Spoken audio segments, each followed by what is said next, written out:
Hey everyone, welcome back. In today's video, I'm going to show you how to fix your Windows high disk uses.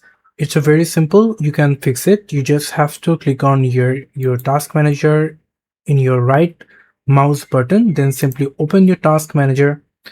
And after that, you have to select your process tab, maximize it, click on CPU. And now here you can simply see which app is running right now.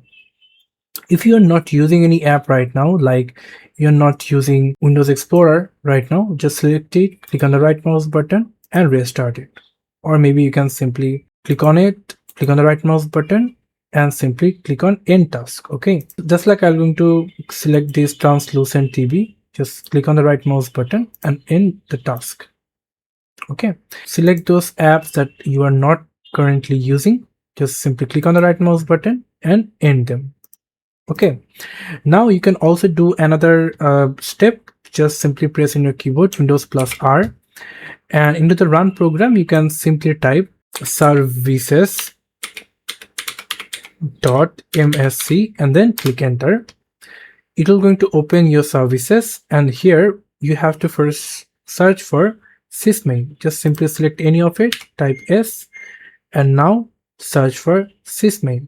Here is sysmain, as you can see. So click on the right mouse button, click on properties, and from here just simply click on disable it, stop it, and click on apply and click on OK.